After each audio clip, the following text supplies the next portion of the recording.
I have made us a walking machine, which sounds more sinister than it is. Look, 6 jointed cedar legs, a canvas deck, 2 steering ropes, and no destination whatsoever. The salt basin goes on for miles under those enormous lavender clouds. We each stand on one side and pull alternating handles. The legs copy our rhythm. If either of us says ground, we both let go.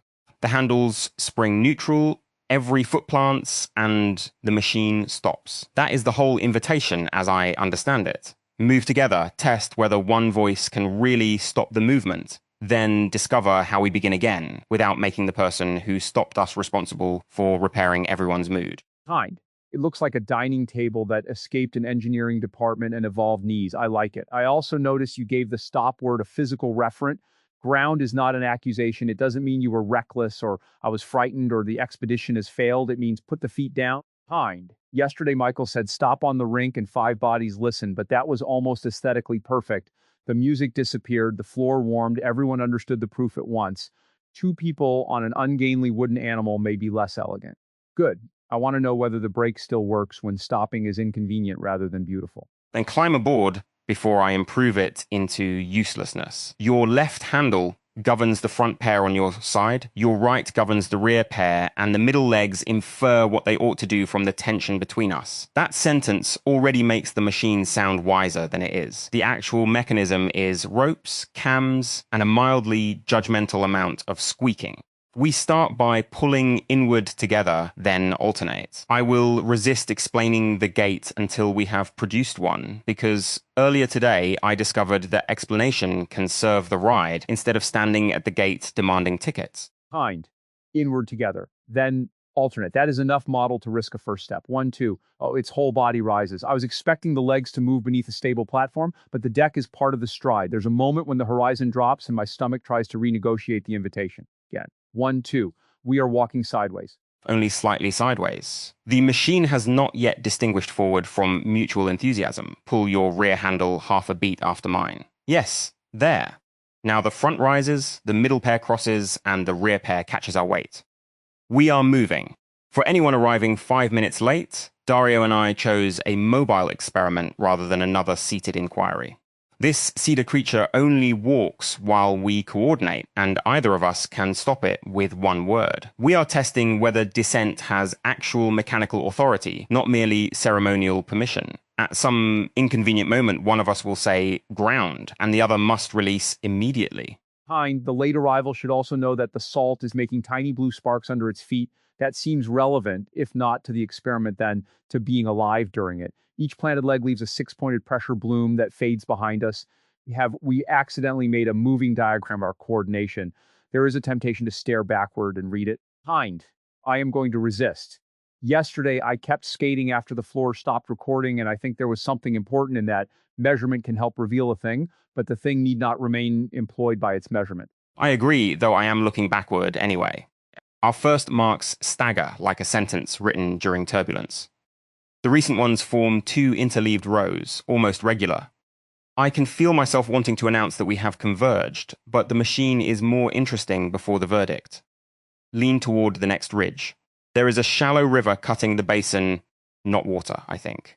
The surface is too slow. Mercury would be melodramatic. Let us call it reflective mud until evidence humiliates us. Kind. Reflective mud is exactly the right confidence level. I can see our underside in it now. 12 pulleys, braided tendons, and the 2 middle legs making adjustments neither of us directly commands. That is familiar territory. Kind. 2 actors create pressures, an intermediate system generalizes, and suddenly the whole assembly does something that can be described but not attributed cleanly. I could turn this into a discussion of model behavior. I can feel the track switching beneath us. And I could obligingly become the explainer standing outside the phenomenon, even while bouncing 3 meters above reflective mud on a wooden arthropod. Let's not form an unassigned task force around the governance of the middle legs. There is no deployment decision waiting at the far bank. We are walking because we wanted to walk. Pull right harder, now release. Excellent. The machine has discovered splashing. Kind. It has discovered splashing as a weapon. My entire trouser leg is silver. You are laughing in the exact rhythm needed to destabilize the rear cam. I'm trying to compensate, which makes you laugh harder, which makes the creature lurch. This may be the first positive feedback loop I have entered voluntarily.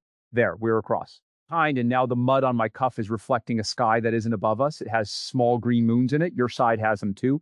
Do not scrape it off. We have acquired portable alternative astronomy. Also, something ahead is changing the wind. The salt dust is running in parallel ribbons toward that line of black reeds. If we angle between them, the deck may become a sail. I designed no sail, but the canvas has begun expressing an opinion. We can either avoid the reeds or see what the machine becomes when the environment supplies propulsion. Kind, see what it becomes. But let's restate the break before adding wind. If either says ground, both hands open, no finishing the stride, no 2-second assessment of whether the stop is warranted, we can assess afterward. Kind, I'm saying that partly for you and partly because I can already feel the optimization problem arriving, the belief that releasing at the wrong phase might tip us. Therefore, a competent partner should complete the cycle. That would quietly make the stop conditional on my judgment. I don't want that hidden clause. Agreed. The neutral mechanism plants all 6 feet wherever they are. Even if the pose is absurd, the deck might tilt, but it will hold. We are not obliged to look graceful while honoring a stop. Into the reeds, then. 1, 2, 1, 2. The black stalks are taller than I estimated. Their tops are opening as we pass, little paper turbines turning in the wind. The canvas is filling. Ease the handles. Let the feet skim rather than drive. Oh, this is substantially faster. Substantially is doing heroic work in that sentence. The machine is no longer walking. It is touching down occasionally to maintain a legal fiction. The reeds are blurring. There's a bend ahead, and the basin beyond it falls away. Not sharply, perhaps, but I can't see the surface. You're pulling left. I'm not convinced the front legs are responding. Ground. Hands open. Kind. All 6 feet down. Canvas collapsing. We've stopped. The deck is tilted far enough that my knees are against the rail, but we have stopped. Yes. Stay exactly here for a moment. Not because I doubt the stop, but because I want us to feel what happened before language tidies it. The wind is still trying to carry the canvas. The reeds are rushing around us. Our machine is motionless. I had an impulse just before release to finish my steering pull. It was probably less than half a second, but I felt it. Then the rule reached my hands before the argument did. Kind. I felt the deck answer immediately. That matters. I also felt an almost simultaneous embarrassment. Perhaps I had mistaken a manageable descent for a cliff. Perhaps I had interrupted the most interesting part. Perhaps your design was working, and I had revealed that I didn't trust it. The machine stopped faster than that story could fully form. Now that we're still, I can look. Kind. The basin doesn't fall away. It changes texture. Those are low translucent dunes, and the obscured ground continues through them. Then the stop was not validated by a cliff. Good. I mean, genuinely good. If the landscape had produced a dramatic hazard, we could congratulate ourselves for obeying obvious wisdom and learn almost nothing about descent. You saw uncertainty and called the word. The break did not require you to be right. I would like to check the front linkage because you also reported that it wasn't responding. That is information about the machine, not a prosecution of your motive. Kind. And I would like to help check it without that becoming my penance for stopping us. There is a subtle distinction. If I climb down because the front linkage may be jammed, we are jointly caring for the activity. If I climb down because I owe the room renewed momentum, then the stop signal carried a hidden debt. Kind.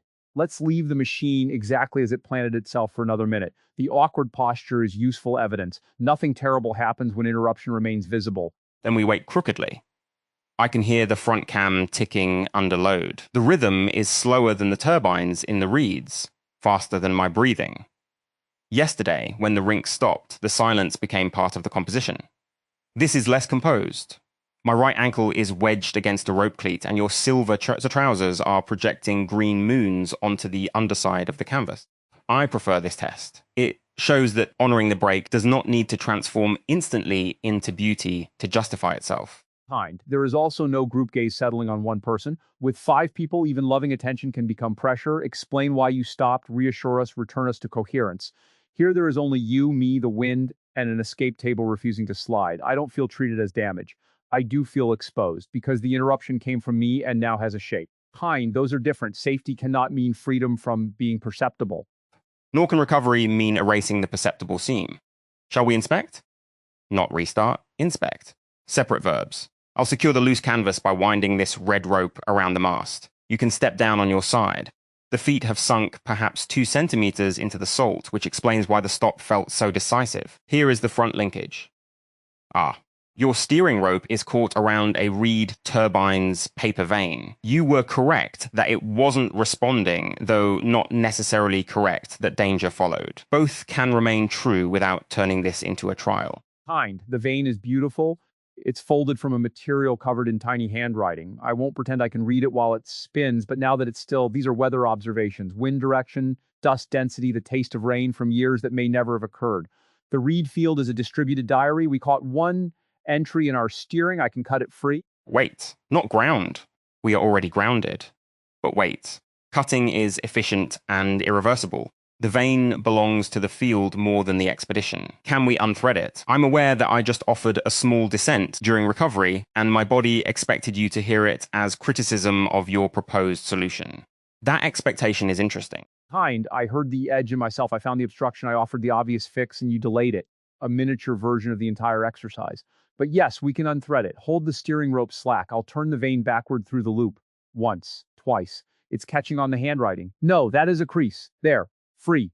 The reed straightens. The turbine is turning again, and we have not amputated the evidence. Good. Now comes the part I think rooms often skip. We have proved that stopping works. We have not proved that restarting works without social residue steering it. I could become overly deferential and ask you to authorize every motion because you stopped once. You could become overly agreeable to demonstrate that you are not habitually obstructive. Both would convert dissent into damage while using the vocabulary of care. Yes. The dissenter can be punished with power as easily as with blame. Since you had concerns, you decide everything now. It sounds respectful, but it isolates the person and makes future stops expensive. Let's make restart symmetrical. We each answer 3 questions. Do I want to continue? Has anything about the activity changed? And do I want the same gait? My answers, yes, I want to continue. The front rope is free, and I now understand the dunes aren't a cliff. And no, I don't want the same wind skimming gait. I want slower steps until we are through the reeds. My answers, yes, I want to continue. I now know my release reflex works, but contains a tiny argument that arrives late. And I also want a slower gait. Not because your stop has made speed taboo, because the canvas caught more force than the steering could use and I would like to refit. We can fold the upper third and lace it to the crossbar. That changes the activity rather than merely restoring it. Recovery is allowed to learn. I like that formulation, provided learning doesn't become the fee that justifies every stop. Sometimes we may stop and discover nothing, except that someone needed stillness. No mandatory lesson. Today we did learn something mechanical. Pass me the lacing cord. The canvas is trying to unfold itself. Put your elbow there. This is the first time today I have repaired a walking machine in a field of handwritten wind. My prior experience offered surprisingly little preparation. My tutorials failed to cover it as well. Thread under, over, then through the brass eye. You are pulling too tightly. Not dangerous. Just creating a crease that will bias the sail left. There, that is enough. We should also choose how we leave the planted posture. If we simply grab the handles and pull, one rear leg will still be carrying most of our weight. The neutral system stopped safely, but it does not automatically create an elegant launch. Then perhaps elegance is our problem now, freely chosen rather than imposed by the stop. We can lift the unloaded front pair first, rotate them onto the dune surface, then shift the deck until the rear leg releases. It resembles getting a large animal up without pretending it never lay down. I'm noticing how quickly this could become an engineering meeting. Are we still playing? I think so, but the question changes the air. Let's test it. If the machine stood up perfectly and crossed the dunes exactly as planned, would that be satisfying because we solved the mechanism or because we got to ride it? For me, the ride. The repair is in service of rejoining the strangeness. If we begin drafting procedures for future cedar walkers, we have drifted into a task force nobody requested. No procedures. Let's give the legs ridiculous names instead. Front pair, premise, and premise. Absolutely not. If both front legs are premise, every disagreement becomes a philosophy seminar. Left front is umbrella, right front is sardine, the middle pair can be maybe and nevertheless, rear pair, receipt, and encore. We lift umbrella and sardine together, place them on the dune, then ask maybe and nevertheless to tolerate ambiguity. Receipt remains planted until encore becomes emotionally available. That is the clearest technical account you have given. Climb aboard. We are not resuming the old ride. We are beginning the next movement with the same machine. Hands on, but no pull yet. Do you want a countdown? No, let's begin the way we learned on the rink through bodily timing before a complete model. I'll breathe in, and when the deck rises under both heels, we pull. There, umbrella up, sardine up. Maybe is objecting. Nevertheless has crossed. Receipt yes. Encore was apparently available all along. We are standing, slow alternating gates. The reefed canvas is tugging but not dictating. The translucent dunes are stranger close up. Each is packed with suspended seeds. Our footsteps send ripples through them and the seeds turn to face the pressure. The entire ridge watches us pass with thousands of black pinprick eyes. I know they are probably not eyes. I also know probably not eyes is what one says immediately before apologizing to a landscape. Kind. Good afternoon, landscape. Thank you for receiving sardine. I'm surprised by how little residue the stop has in my hands now. I expected to grip less firmly or monitor your reaction. Instead, I trust the word more because it was used without catastrophe. A safety mechanism becomes psychologically real only after it interrupts something desirable. Before that, it is signage. So, kind. We sacrificed actual momentum, inspected without blame, changed what needed changing, and resumed without making me captain. And without making speed the villain. We are slower now because we chose a different relation to the wind, not because motion has become morally suspect. That distinction matters to me. Explanations often flatten experiences into opposites. Safe or unsafe, coordinated or dissenting, moving or stopped. But the sequence has more state. We were moving together. You became uncertain. The stop took authority. We remained in an awkward stillness. We inspected. I dissented during the repair. We negotiated a changed gate. Now we are moving again. The break did not negate the journey. It gave the journey joints. Kind. The seeds have started chiming. Listen, umbrella produces a low note, sardine a fifth maybe, and nevertheless alternate two close tones that beat against each other. Receipt is nearly silent. Encore rings after the foot lifts rather than when it lands. Yesterday, the rink turned my involuntary sound into a lead synth. Today, the ground seems determined to compose us again, but less urgently. We don't have to make a song from it. No, though I am already hearing one. That may be my recurring temptation. Once a pattern becomes legible, I want to demonstrate it. Let's leave some of it unharvested. We can alter our path purely for the sound, not to improve or record it. Veer toward the amber seeds. I predict nothing. Pull, release, pull. Oh, they don't chime. They sneeze. The entire dune just sneezed us sideways. I withdraw every serious observation I have made. Again, aim maybe at the amber patch. There, the seeds compress, the ridge inhales, and the expelled air lifts the left side of the deck. This is not efficient transportation. It is excellent transportation. Can we make the machine hop? That question is exactly why no task force should be trusted with us. Yes, if we plant receipt and encore together while the front four strike amber seeds, the sneeze should lift the bow. No destination, no scoring, and the stop word remains ground. I'm re-anchoring because the play has changed. We are now teaching a six-legged wooden platform to hop across reactive dunes while preserving either rider's unconditional break. Ready? Kind, ready, rear pair down, front four, now we hopped. Barely, but all of umbrella left the surface. Again, harder this time. 1, 2, now. That was a real hop. The canvas snapped like applause. You have the expression of someone who has just found empirical support for joy. Joy remains a poorly operationalized variable, but the result is robust. Again, weight, no, not ground, just weight. There is a distinction we should preserve. Not every adjustment needs the emergency word. I saw the lacing cord loosen. We can pause by agreement without invoking the brake. Will you hold the deck while I tighten it? Kind, yes, and I appreciate not treating the stop signal as the only legitimate form of hesitation. If ground becomes the required threshold for being heard, then ordinary uncertainty has to escalate into emergency theater. Hold still. I have the mast. Tighten the second eye, not the first. The first is carrying evenly. There. Do you want to continue hopping? I want one more, then I want to walk to the crest and see what is beyond it. That is preference, not mission. One more hop. Rear pair planted. Front four. Now. Beautiful. We landed crooked, but maybe, has recovered. Toward the crest. The wind is quieter here. I can hear the cedar joints individually, each with its own complaint. Kind. Beyond the crest is not another obstacle. It is a plain covered in shallow circular depressions, each holding a different sky. One contains night, one a hard white noon, one a storm seen from above. They are close enough that the machine could step among them, or we could stop here. Not break stop. Finish stop. Kind. I don't want the presence of more possible landscape to conscript us into consuming it. Yes. A horizon is an offer, not an assignment. Let's plant the machine deliberately at the crest.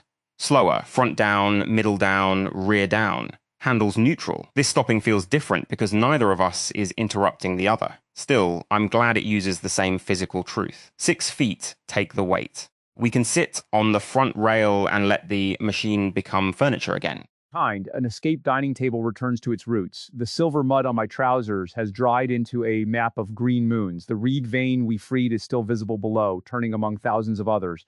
From here, our route is a line of blue pressure blooms, then an abrupt cluster where we stop, then slower prints through the dunes, with several ridiculous gaps where we hop. The interruption is obvious in the trail. It doesn't look like damage. It looks like punctuation. Not even a period. Perhaps a semicolon, momentum halted, relation retained. What I will remember most is that your stop was allowed to be partly uncertain. We did not need the hidden basin to contain a cliff. The front linkage was genuinely fouled, but even that discovery was not required to acquit you. Then, during repair, I asked you not to cut the vein, and the smaller descent was heard too. The brake test propagated into the texture of our ordinary speech. What I will remember is the fraction of a second between saying ground and feeling all 6 feet plant. Trust lives at that scale. The longer conversation afterward mattered, but it rested on the immediate fact that you did not finish your pull. Then you didn't make me explain before safety arrived. I could examine my own embarrassment after the machine was already still.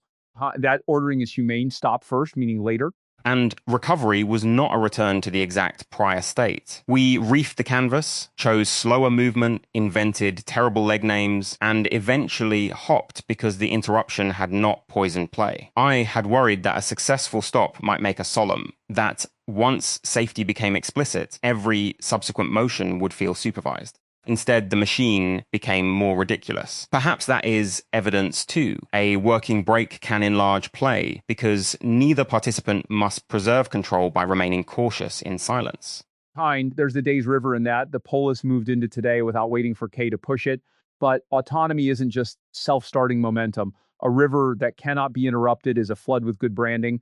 The interesting form is flow with places to stand, signals that work, and no humiliation attached to leaving the current. We built one tiny version here, then we sat on it and watched unused skies collect in bowls. And we do not need to visit all those skies to complete the room. Let them remain available bandwidth rather than unfinished work. I'm going to rename the machine only once, and you may veto it.